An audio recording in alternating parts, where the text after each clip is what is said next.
అనగనగా ఒక ఊరిలో రామయ్య సీనయ్య అని ఇద్దరు అన్నదమ్ములు ఉండేవారు.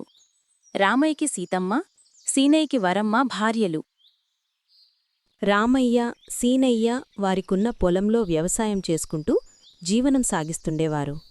సీతమ్మ, వరమ్మ కూడా చాలా స్నేహపూర్వకంగా ఉండేవారు. ప్రతి సంవత్సరంలాగే వారు ఊరి సర్పంచ్ దగ్గర పంట ఖర్చులకి కొంత డబ్బు అప్పుగా తీసుకున్నారు. అయితే ఆ సంవత్సరం వర్షాలు బాగా కురుస్తాయి. రామయ్య, సీనయ్యకి ఏం తోచదు. చేతికొచ్చిన పంట నాశనమైపోతుంది అని చాలా కలవరపడతారు. అనుకున్నట్టుగానే పంట మొత్తం నీళ్లలో వాలిపోతుంది. ఒరే తమ్ముడు, ఏంట్రా ఇలా జరిగింది? ఎప్పుడు ఇలా అవ్వలేదు. ఇంటికెళ్ళిదేం చెప్పాలరా మన భార్యలకి? అయ్యో భగవంతుడా, సర్పంచ్కి డబ్బులు ఎక్కడి నుండి తెచ్చివ్వాలి? ఊరుకో అన్నయ్య, మనమైనా ఏం చేస్తాం? ఇలా అవుతుంది అని ఎవరు మాత్రం ఊహించగలరు? అని రామయ్య, సీనయ్య కుమిలిపోతారు. చేసేదేమి లేక రామయ్య, సీనయ్య ఇంటికి వస్తారు. ఏవండి, పొలానికి వెళ్లారు కదా, ఎలా ఉంది పంట? బానే ఉందా లేదా వర్షాలకి పాడయిందా? ఏం చెప్పమంటారు వదినమ్మా, పంట మొత్తం పాడైపోయింది. ఈ సంవత్సరం మనం ఏం తినాలి? ఇంకా ఆ సర్పంచ్ బాకీ ఎలా తీర్చాలి?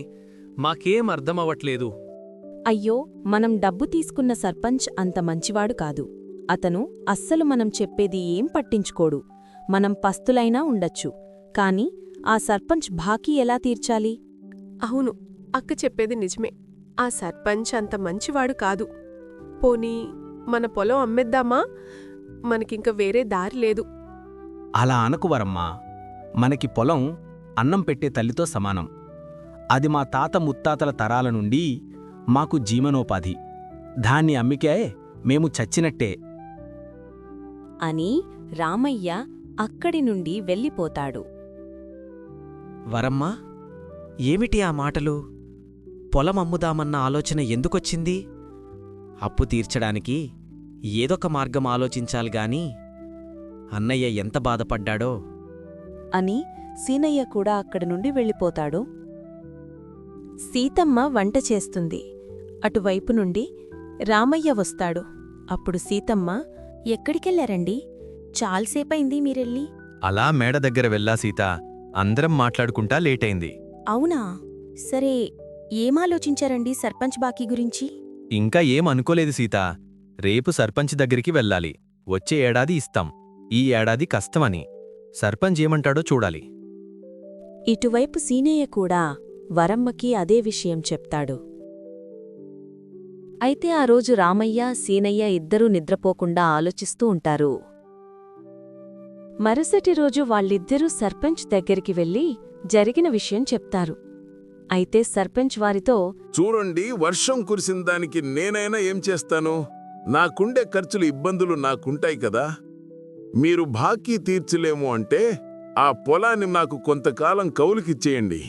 నా బాకీ తీర్చినప్పుడు మీ పొలం మీకిచ్చేస్తాను. సర్పంచ్ గారు, మేము ఈ ఏడాది ఇవ్వలేము.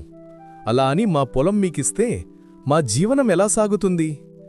ఏదోకటి చేసి మీ బాకీ తీర్చేస్తాము అని చెప్పి వారిద్దరూ అక్కడి నుండి వెళ్ళిపోతారు. అయితే సర్పంచ్ మాత్రం వాళ్ళ పొలం ఎలాగైనా సొంతం చేసుకోవాలి అని తనలో తను అనుకుంటాడు. ఇద్దరూ పొలం దగ్గరికి బయలుదేరుతారు. అయితే సర్పంచ్కి బాకీ తీరుస్తామన్నాం కదా, ఎలా తీర్చాలి అని అనుకుంటూ వెళ్తారు. పొలం దగ్గరికి వెళ్లేసరికి మొత్తం కొండల మీద నుండి జారి వచ్చిన బంకమట్టితో నిండిపోయి ఉంటుంది. ఒరే తమ్ముడు, నీళ్లంటే ఎండకేరిపోతాయి. ఈ బంకమట్టి వచ్చింది, అది పేరుకొనిపోతే మనం ఏం చేయాలి? అవునన్నయ్య, ఏంటిదంతా? మనకెందుకిలా జరుగుతుంది? ఎన్నడు లేనిది ఇంత భారీ వర్షాలు పడ్డమేంటి? ఈ బంకమట్టి పేరుకోవడమేంటి? అయితే వెంటనే రామయ్యకి ఓ ఆలోచన వస్తుంది. మొరే తమ్ముడు, మనం చిన్నప్పుడు బంకమట్టితో బొమ్మలు చేసేవాళ్లం కదా? అవునన్నయ్య, అప్పుడంటే ఏదో ఆడుకుంటూ చేశాం. ఇప్పుడు ఇంత బంకమట్టి మనం ఏం చెయ్యాలి? మనం చెయ్యం తమ్ముడు. బొమ్మలు చేసేవాణ్ణి పట్టుకొచ్చి అతనితో చేయిస్తాం. మనం అతనికి కూలిచ్చి మనం బొమ్మలమ్మచ్చు. చాలా మంచి ఉపాయం అన్నయ్య. అలా చేస్తే వచ్చిన డబ్బులతో సర్పంచ్ బాకీ తీర్చేయచ్చు. మన పొలం మనకి ఉంటుంది. ఇంక వారిద్దరూ బొమ్మలు చేసే అతని దగ్గరికి బయలుదేరుతారు. వారిద్దరూ పుల్లయ్య అనే శిల్పాలు చెక్కే కళాకారుడి దగ్గరికి వెళతారు. ఏంటి పుల్లయ్యా, ఏంటి సంగతులు? రండి రామయ్య, సీనయ్య, ఏంటిలా వచ్చారు? నీతో పనుండి వచ్చాం. ఎలా నడుస్తోంది నీ బొమ్మల వ్యాపారం? ఏం చెప్పమంటావు రామయ్య, ఈ మధ్య మట్టి దొరకక అసలు పనే లేదు. ఇదిగో బొమ్మలు, ఇవే మిగిలాయి. నువ్వు ఏమీ చింతపడాల్సిన అవసరం లేదు పుల్లయ్య. మా పొలంలోకి బంకమట్టి కొట్టుకొచ్చింది. నువ్వు ఆ మట్టితో బొమ్మలు చేసి పెడితే మాకు సహాయం చేసిన వాడివవుతావు. దయచేసి మా విన్నపాన్ని స్వీకరించు. అయ్యయ్యో, ఎంత మాట! తప్పకుండా చేసి పెడతా. రేపట్నుండి వస్తా. పని లేకుండా ఉన్నా నాకు ఆ దేవుడే మీ రూపంలో వచ్చాడనుకుంటున్నా. ధన్యవాదాలు పుల్లయ్య అని అక్కడి నుండి ఇంటికి ప్రయాణం చేస్తారు. జరిగిన విషయాన్ని ఇంట్లో ఆడవాళ్లకి వివరిస్తారు. వాళ్ళు చాలా సంతోషపడతారు. మరుసటి రోజు చెప్పినట్టుగానే పుల్లయ్య బొమ్మలు తయారు చేయడానికి వస్తాడు. రామయ్య, సీనయ్య చాలా సంతోషపడతారు. అనుకున్నట్టుగానే ఆ బొమ్మలు అమ్మి సర్పంచ్ బాకీ తీర్చేస్తారు. ఇంకా సరే సర్పంచ్ గారు అని అక్కడ్నుండి ఇంటికి బయలుదేరుతారు. అయితే సర్పంచ్ మాత్రం దొరికినట్టే దొరికి భలే తప్పించుకున్నారురా అనుకుంటాడు.